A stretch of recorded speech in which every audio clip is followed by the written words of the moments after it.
Hi, how you doing? Welcome back to the channel. So I've had the car almost 1,000 miles now, and it's going to be going in tomorrow for its first warranty repairs. So I just thought I'd run through a few things that I've discovered. Some of the repairs I've discovered after driving the car, and most of them are panel gaps, and some of them are drive-in situations. So I'm just going to run through all of the things that have occurred since I've bought the car. Hopefully I'll remember them all. I'm still getting used to this phone, remembering to look at the camera. I tend to look to the right instead of the camera. Okay, so these are the things I've found. I've actually got my first stone chip, which really hurts. It's going in for a wrap, just the front wrap, tomorrow, and it was the earliest they could book me in, and I was afraid that I would get a stone chip just before the wrap, and I have. So it seems to have kind of gone right through the paint there, right there, see? Shame, but I think they might be able to fix that before they wrap it. We'll see, hopefully. Anyway, that's that. The first one always hurts, right? So, panel gaps. Let's look at that first. So the main ones, and if you watched my previous videos, you did see that I did notice these when I picked up the car, but they weren't as prevalent or as big at the time, so I didn't see them as an issue. But as I open and close, especially the rear door here, you can see that this panel gap has become a lot bigger. So this door is definitely, and if you look from this angle, you'll see that it's really sticking out here. And so it's going in, hopefully they'll fix that. Also, the rear door, the trunk is misaligned, and you can see it's misaligned from the top here. So see, this is not level. And if we come down to the back, you see the rear lights here. This is sticking out here quite a way. And so I think once they realign this door, and you can see there's quite a lip here coming down. So this is sticking out quite a bit here. And if we look at the other side, you can see it's a lot less, well, a lot more aligned, I think is the word. So this is more level, and I suppose this is how it should be. And one of the things that tend to happen with this misalignment, if you open the trunk here, is you get dirt here. When it rains, I'm getting kind of dirt and water in here, and I don't think it's supposed to get in here into this bit, so you kind of have to clean it off to do that. So they're going to look at that.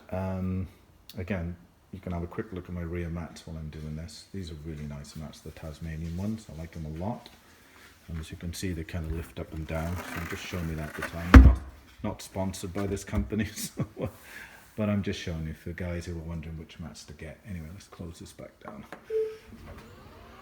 All right, so also coming around this side, you can see it's really not so bad. This side is not as big. It could have a minor adjustment, but I do know that when I shut this back door, you really do have to kind of push it to shut, and it tends to move a little bit. So it does look a little bigger, but it's not something, I mean, it seems to be even coming down, so I'm not concerned with that. And this side, you can see, compared to the other side, is even here. So again, I did pick this up when I first purchased the car and talked about it, but it seems to have got a little worse after opening and closing the door. So you're probably going to find that on your own car as well. You'll find things kind of later on. So those things they're going to look at.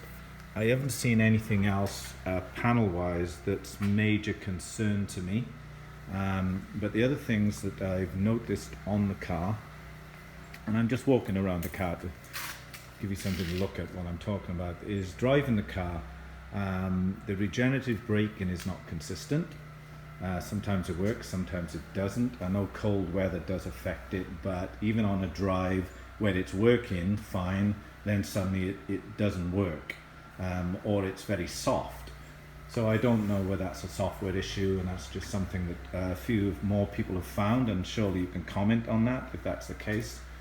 Let me show you another thing that I found that they're gonna look at. It's very, very minor, but since it's a new car, On the inside here, try and open this without scratching the door. There is down here, if you can see where my finger is, down there, sorry, where the paint is kind of missing down there. So that's going to be looked at. Again, these are they're a little dirty now, but these are my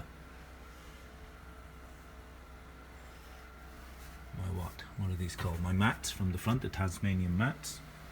And anyway, so talk about the driving, and the other thing that is quite a major concern is the camera on this side of the car doesn't seem to be working correctly, because it tends to pick up 1 in 3 cars that are driving past. You know, pick up the first one and then miss the next 2. Sometimes it will pick up a cone that's on the left side of the car but completely miss a truck that's coming past.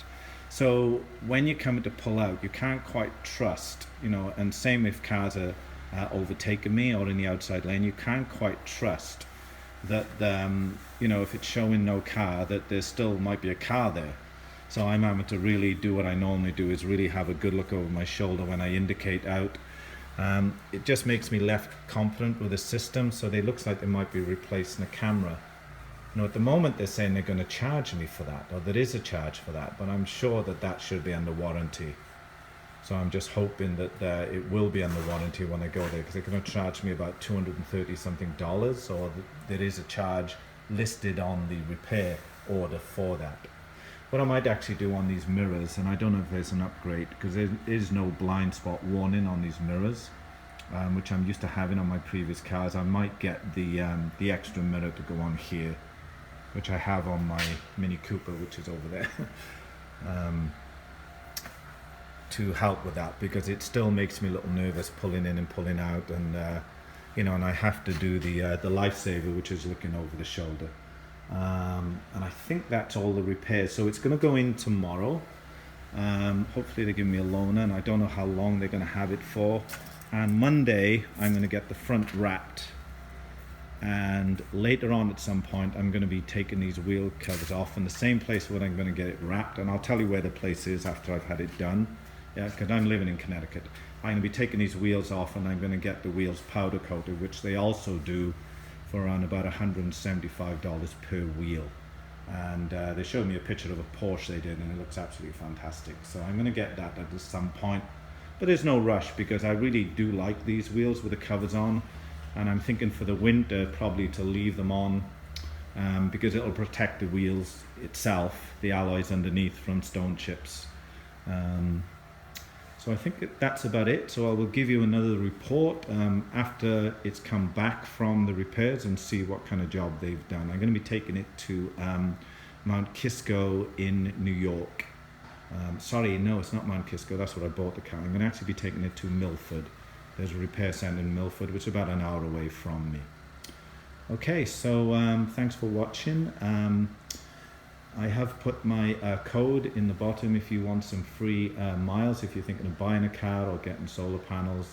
There is a link, or I would make sure the link is in under the picture, so you can get your free miles, and I get free miles as well, which is nice. But just as an aside, I haven't actually had any reason to use miles yet, because all the trips I've done, and I've done, the longest trip was about 150 miles, I haven't had any need to use a supercharger yet.